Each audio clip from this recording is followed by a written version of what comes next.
Assalamualaikum warahmatullahi wabarakatuh. Video kali ini kita akan bahas tentang sosok makhluk yang akan muncul ketika tanda kiamat akan datang, yaitu Dajjal. Bercerita tentang masa kecilnya sampai dengan kemunculannya. Silahkan subscribe, yang sudah subscribe semoga Allah hindarkan dari fitnahnya Dajjal yang sangat mengerikan. Kisah ini diceritakan seorang penulis yaitu Al-Majidun yang bercerita tentang masa kecil Dajjal. Sebuah kisah mengatakan, negeri Samira adalah negeri kecil di Palestina yang nanti akan menjadi sebuah negara besar. Bahkan menjadi ibu kota kerajaan Bani Israel warisan Nabi Sulaiman. Ini berdasarkan masa kelahiran Nabi Musa, kira-kira 1 abad sebelumnya. Seorang lelaki dan seorang perempuan keturunan Yahuza, setelah 31 tahun menikah, lahirlah seorang anak yang paling membahayakan kedua orang tuanya, sebagaimana yang digambarkan oleh Nabi Muhammad SAW. Kedua matanya tidur tetapi hatinya tetap terjaga. Keluarga Dajjal, ayah, ibu dan abang-abangnya adalah penyembah berhala. Dulu, mereka menyembah sebuah berhala berbentuk seperti lembu betina. Sebenarnya berhala itu bukan sekadar patung lembu betina, ia adalah syaitan durjana yang menyerupai dirinya seperti patung lembu betina itu. Mereka menyembelih binatang untuk dikorbankan kepada berhala, yang sebenarnya dipersembahkan kepada syaitan, beserta minuman arak yang dihulurkan setiap hari. Di samping itu mereka juga suka melakukan penghambaan atau persembahan dan ketaatan. Setiap pagi mereka lihat sisa-sisa dan apa yang mereka korbankan di tempat itu. Sangka mereka, itu adalah sebagai tanda bahwa Tuhan mereka merestui apa yang mereka lakukan. Permintaan kedua orang tua Dajjal ialah agar mereka diberi anak lelaki. Akhirnya Allah Subhanahu wa Ta'ala pun menjadikan kehamilan ke atas seorang wanita yang dilahirkan dari perbuatan zina antara mahram dengan seorang suami yang juga dilahirkan dan hasil perzinaan antara mahram. Sementara itu syaitan pun turut ikut masuk ke saluran kencing lelaki penyembah berhala setiap kali dia menggauli istrinya. Jadi syaitan pun turut mencampuri istri penyembah berhala itu bersama-sama suaminya. Bertemulah sperma dan ovum dari unsur manusia dengan unsur syahwat yang penuh kedengkian dari jin, sebagaimana yang ditakdirkan oleh Allah. Dalam buku Izharu'ai masih ada yang menyatakan Dajjal lahir dari hasil hubungan ketika ibunya sedang menstruasi, lalu terjadilah kehamilan sebagai pengaruh perbuatan syaitan. Pada malam yang sangat menakutkan, diiringi hembusan angin, ribut salji dan hujan lebat, pasangan suami istri itu mendengar suara dari patung lembu betina liar yang memberitahu bahwa dia telah meredai kedua-duanya. Bahkan, katanya dia memerintahkan malaikat untuk memurniakan kepada mereka seorang anak. Tetapi jika kedua-duanya tidak memperbanyakkan ketaatan dan penyembahan berhala serta tidak banyak menumpahkan darah korban, maka dia akan menggantikan anak lelaki itu dengan anak perempuan. Apalagi, kedua-duanya pun sujud dan bersimpuh depan patung itu dengan penuh setia sambil menyatakan mereka sangat menginginkan anak lelaki. Patung syaitan itu menyuruh mereka menyembelih seekor lembu betina gemuk dan besar. Kemudian menyuruh diletakkan sembelihan itu di hadapan patung, dan selepas itu mereka berdua dilarang untuk masuk ke tempat itu sepanjang malam. Apa yang berlaku sebenarnya syaitan telah mempermainkan mereka berdua untuk melakukan apa saja menurut kehendak dan kemauan syaitan. Syaitan dapat melihat apa yang tidak boleh dilihat oleh manusia biasa. Sebab jin boleh melihat apa yang ada dalam jasad manusia, sama seperti melihat manusia melihat film X-ray, sehingga kan dia dapat melihat kandungan perempuan itu sejak awal lagi. Namun begitu syaitan tidak tahu apa yang akan terjadi. Syaitan tidak tahu apakah anak itu perempuan atau lelaki, tetapi dia tahu betapa besar kemauan pasangan itu dengan kelahiran anak lelaki. Perempuan itu pun melahirkan anak lelaki, tetapi anak yang baru lahir itu cacat kedua belah matanya sejak lahir. Bayi itu suka tidur malam dan siang serta amat jarang bangun untuk menghisap air susu ibunya yang berbadan besar. Imam Ahmad meriwayatkan dalam Musnad, yaitu sebagaimana sabda Rasulullah SAW mengenai keluarga Dajjal. Ayahnya tinggi, gemuk dan hidungnya seperti paruh burung. Sedangkan ibunya Fardahiyah, yaitu banyak daging dan berbadan gemuk. Kedua tangannya panjang dan kedua teleknya pun besar. Oleh karena anaknya tidak disusui oleh ibunya, ia bahkan dapat mengakibatkan keracunan yang berakhir dengan kematian. Jadi anak laki itu sejak awal memang telah mendatangkan sial kepada ibunya. Paling anehnya, anak lelaki itu bertahun-tahun duduk diam dan hanya bergerak beberapa kali, sehingga kan orang tuanya menyangka dia lumpuh ataupun Tuhan mereka sudah murka. Maka mereka pun menyajikan berbagai jenis sajian sebagai tanda taat, tetapi anak lelaki itu tetap seperti itu juga, tidak ada perubahan. Selama 4 tahun sebelumnya dia belum pernah berjalan. Padahal orang tuanya telah memberikan air susu kambing serta berusaha untuk menggerak-gerakkan kedua kaki anaknya. Anaknya itu hanya minum seteguk dua sahaja, kemudian terus tidur. Melihat anaknya dalam keadaan seperti itu, orangnya tidak pernah merasa tenang. Hatinya sentiasa bertanya-tanya apakah anaknya masih hidup. Mereka sering meletakkan tangan atau meletapkan telinga pada dada anaknya itu, untuk mengecek apakah anaknya masih hidup atau sudah mati. Sebagaimana sabda Rasulullah Shallallahu Alaihi Wasallam, kedua matanya tidur, tetapi hati tetap terjaga. Pada satu malam tiba-tiba anaknya itu bergerak bangun, sementara orang tuanya sedang tidur. Dia coba merangkak kemudian berdiri untuk berjalan dengan kedua kakinya. Kemudian dia berjalan perlahan-lahan tanpa diketahui oleh kedua orang tuanya, seakan-akan ada roh lain yang menyusup ke dalam rohnya sambil memberitahu dan membantunya untuk berdiri dan berjalan. Sudah tentulah roh lain itu ialah jin syaitan, jini mutasyaitan. Kedua mata anak laki itu cacat dan dia telah dirasuk oleh syaitan yang bersemayam dalam patung lembu. Syaitan itu memimpin kanak-kanak itu berjalan ke patung lembu betina. Kemudian dia ditinggalkan tidur di sisi patung tersebut. Begitu ayahnya bangun dia terus mendapatkan anaknya yang tertidur di pangkuan Tuhan patung lembu betina itu. Ayahnya coba mencari apakah makna peristiwa yang terjadi itu tetapi tidak bisa menafsirkannya. Lalu ayahnya itu pun memanggil jiran-jiran tetapi jiran tidak mempercayai dengan peristiwa itu. Mereka menuduh ayahnya sendiri yang membawa anaknya itu dan meletakkannya di pangkuan Tuhan tersebut. Jiran-jiran itu tahu anaknya itu lumpuh dan hanya bisa duduk sahaja. Walau bagaimanapun berita mengenai hal itu tetap tersebar. Bagi setengah orang yang mempercayainya datang berduyun-duyun ke rumahnya untuk melihat dari dekat akan kejadian aneh yang terjadi kepada budak lelaki itu. Dalam masa yang sama ada yang coba mencari berkat dari budak itu. Namun, hakim-hakim yang ada di kawasan itu berasa tidak senang hati untuk menerima kebenaran kejadian itu dengan begitu saja. Lalu mereka pun membawa ayah anak itu ke hadapan hakim besar di kota yang kemudian memaksa ayahnya memberitahu apakah sebenarnya yang terjadi. Ayah menceritakan perkara yang sebenarnya tetapi hakim-hakim tidak mau menerima kenyataannya.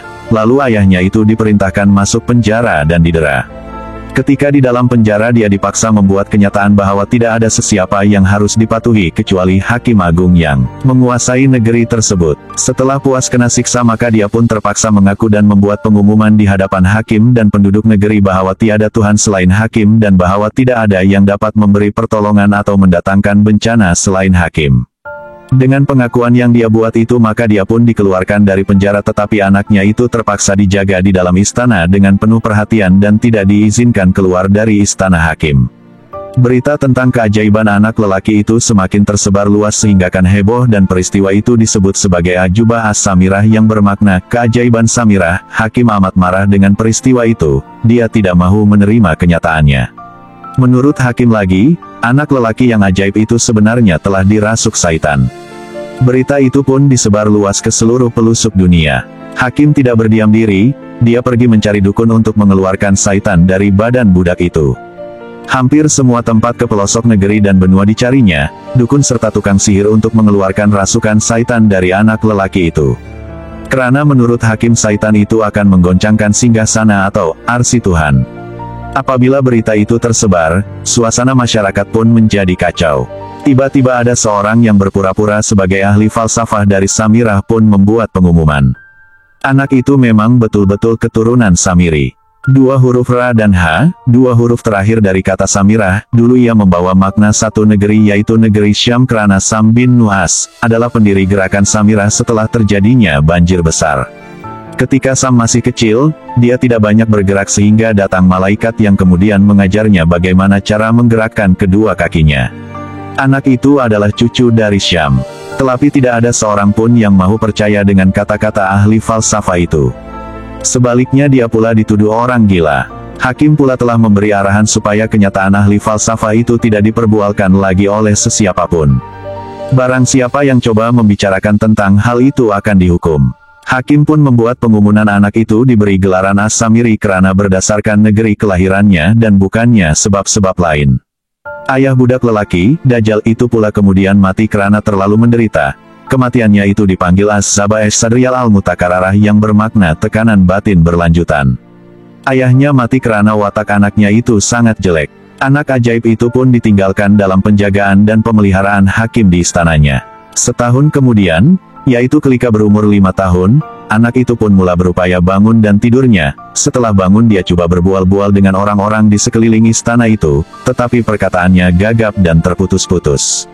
Orang-orang istana pun coba hendak mengobati penyakit buta di matanya, tetapi dokter-dokter istana membuat kesimpulan bahwa penyakit atau cacat itu tidak akan dapat disembuhkan secara perubatan biasa karena cacat itu nampaknya diciptakan oleh Yang Maha Kuasa. Sebulan kemudian, ketika penduduk negeri itu sedang nyenyak tidur, tiba-tiba datang peringatan dari Tuhan. Peringatan dari Tuhan itu datang karena penduduk negeri itu melakukan zina dan homoseksual, seperti orang-orang Sodom dan Amorah. Siksaan yang Tuhan turunkan itu secara tiba-tiba tanpa diduga sama sekali. Allah telah memerintahkan malaikat Jibril untuk memasukkan penduduk negeri itu ke dalam bumi, sama seperti yang dilakukan kepada penduduk Sodom dan Amorah. Yang terselamat tinggal hanyalah seorang anak kecil yaitu Dajjal yang berada di istana itu. Jibril telah ditugaskan membawa anak itu ke suatu pulau yang terletak di suatu lautan luas yang disebut Laut Yaman. Laut ini mempunyai peranan penting di masa akan datang. Dari Laut Yaman inilah nanti terbentang jalan yang akan dilalui seorang saleh yang mempunyai peranan penting dalam memerangi Dajjal. Anak lelaki itu tinggal seorang diri di pulau itu. Dia sentiasa dijaga, diawasi serta diberi makan dan minum oleh malaikat Jibril. Anak itu kembali seperti biasa, ia banyak tidur dan sedikit bergerak. Sementara itu Jibril kembali menghancurkan negeri yang penuh dengan kemaksiatan itu dan membalikan negeri itu sehinggakan bagian atas negeri itu menjadi bawah. Maka selesailah siksaan Allah atas orang-orang kafir itu. Kemudian Jibril kembali membawa makanan untuk anak itu dari rezeki Allah dan demi menjalankan perintah Allah tanpa banyak bertanya. Allah menyayangi anak itu dan berfirman kepada Jibril, "Hai Jibril, anak itu adalah hambaku." Tetapi di akhir zaman dia mengaku sebagai Tuhan yang disembah di muka bumi. Aku akan mengutus orang yang akan menyiksanya dengan siksaan yang pedih dan akan membunuhnya pada suatu masa tertentu yang tidak akan diingkari oleh hambaku. Orang tersebut adalah seorang nabi yang diutus pada suatu masa dan dia menjadi wali, tanpa wahyu pada menjelang akhir zaman. Riwayat ini didapati dari seorang alim di negeri Yaman. Dia dikenali dengan nama Haidar bin Anif bin Abdullah bin Salem bin Syari. Dia mempunyai banyak manuskrip mengerikan yang konon katanya telah berusia ratusan tahun. Bahkan ada skripnya yang mempunyai asal-usul sejak 700 tahun sebelum Masehi. Orang alim ini masih hidup dan berusia 110 tahun. Dia sendiri tidak mau hidup di kota modern. Segenap hidupnya dihabiskan di hemah-hemah di padang pasir Sahara bersama 4 orang istrinya. Istri-istrinya jauh lebih muda dari dia, yaitu sekitar 20 hingga 30 tahun. Dia masih kelihatan gagah. Ketika ditanya kepadanya tentang rahasia kegagahannya, dia menjawab bahwa dia tidak pernah meninggalkan salat malam, tidak pernah meninggalkan sembahyang dan waktu yang ditentukan dan jarang memakan daging dan garam. Makanan yang paling banyak dimakannya ialah madu, kurma, susu dan air putih. Pulau yang didiami oleh anak itu dikenali dengan nama, Ban Ar-Rahib Wi'at Daba Al-Halba yang bermakna pulau ular yang mengerikan dan hewan berbulu tebal. Sebab menurut cerita tentang pulau itu, setiap orang yang hampir dan singgah di pulau itu pasti akan mati disengat oleh ular yang panjangnya beratus-ratus meter. Sementara hewan berbulu tebal itu mempunyai bisa berbicara dengan berbagai bahasa di muka bumi ini dan ia menguasai pulau itu. Ular itu adalah penjaganya dan buta matanya. Hewan itulah yang menjaganya. Pulau itu sebenarnya kecil seperti sekumpulan batu yang membentuk satu petak bumi yang penuh dengan berbagai mata air yang segar airnya serta dikelilingi pokok-pokok rendang yang saling berjalin. Pulau itu juga dipenuhi dengan sumber-sumber yang berfaedah seperti berbagai jenis bunga, tumbuh-tumbuhan, macam-macam epal berwarna kuning berbentuk aneh seperti kepala jin yang nampak indah dan tersusun rapi bukan seperti kepala syaitan yang menakutkan. Iklim pulau itu memang selamanya sejuk dan selalu turun hujan. Pulau itu terletak di lautan Hindi dekat dengan negeri Yaman. Pulau yang didiami oleh anak ajaib itu nampak jauh dan terpisah dari pulau-pulau yang jumlahnya banyak. Bahkan dari jauh pulau itu nampak seperti sebuah bintang yang terlepas dari gugusan bintang lain, atau bagai sebuah bulan yang terlepas dari edarannya yang penuh dengan planet-planet lain. Ia menjadi sesuatu yang asing dan aneh karena telah ditentukan oleh Yang Maha Kuasa. Walaupun anak itu dikunjungi dan diawasi oleh Jibril siang dan malam, namun anak itu tidak tahu. Karena sebagai manusia biasa dia tidak dapat melihat malaikat Jibril itu, kecualilah dengan perkenan Allah Subhanahu wa Ta'ala. Di samping itu anak itu pula asyik tidur seperti penghuni gua. Pada satu hari ketika umur anak itu telah mencapai 8 tahun, kedua matanya mula terbuka diiringi dengan kesedaran hatinya. Sesudah itu, dia tidak lagi banyak tidur. Dia hanya tidur sekejap sahaja. Pada mulanya, setiap kali terjaga dari tidur dia akan mendapatkan makanan dan minuman segar yang berada di sisinya, sehingga habis makanan dan minuman itu, dia kembali tidur. Di waktu ini, dia sudah mampu berdiri, bergerak, dan berpikir. Malah dia mampu menangkap ikan dalam air dengan petunjuk bisikan suara yang terdengar dengan jelas di telinganya dan dia mengerti maksud seruan itu dengan jelas. Buatlah seperti begini supaya kami menjadi begini, seperti itu bisikan malaikat Jibril kepada anak itu.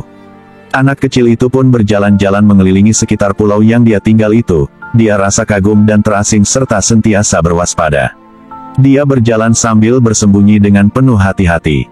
Pulau itu dipenuhi dengan berbagai jenis burung dan binatang, tidak ada satu binatang buas dan ganas di pulau itu selain dari beberapa ekor ular yang merayap dari lautan yang menuju ke sana. Satu hari ketika sedang merayau-rayau itu dia dikejutkan oleh seekor binatang yang sangat besar, berbulu tebal dan mempunyai dua mata yang menonjol seperti mata lembu. Tiba-tiba binatang itu bercakap dengan bahasa yang dia bisa fahami. Binatang itu berkata, "Engkau adalah seorang anak yang diselamatkan oleh Allah dari gempa bumi yang dahsyat ketika negeri Samirah dilanda malapetaka. Engkau dibawa oleh malaikat Jibril ke sini. Malaikat itulah yang menjaga makan dan minum engkau. Oleh karena itu janganlah engkau mengkhianati janjimu dengan Allah. Sebab pada hati setiap anak Adam telah tertanam ketaatan kepada Allah dan beriman kepadanya selama mereka masih berada dalam fitrah kesuciannya. Karenanya engkau menjadi muslim dan mukim yang yakin dan taat kepada Tuhan pencipta alam ini. Dialah Tuhan yang Maha Esa." Kemudian binatang besar itu pun memberi isyarat kepadanya supaya mengikutnya ke arah sebuah batu. Di batu itu tertera tulisan dalam bahasa Arab. Binatang itu mengajarnya huruf demi huruf dan dia pun mengikutinya. Kemudian binatang itu pun memberi isyarat kepadanya untuk mengikutinya ke berbagai permukaan batu lagi. Di batu-batu itu tertulis kata-kata. Batu pertama, La ilaha illallah, tiada Tuhan selain Allah. Batu kedua, Allahu wahid la syarikalahu, Allah Maha Esa, tidak ada sekutu baginya. Batu ketiga, engkau dijaga dan diurus oleh Jibril, karena itu janganlah kamu mengkhianati janjimu dengan Allah.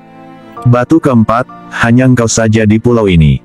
Batu kelima, makanlah dan nikmatilah makanan dari rezeki Allah ini yang sesuai dengan keperluan dan kehendakmu. Tidurlah sesukamu, sembahlah Allah dalam berbagai keadaanmu dengan tasbih-tasbih keesaan kepadanya, yakni sholat yang diwajibkan kepadamu.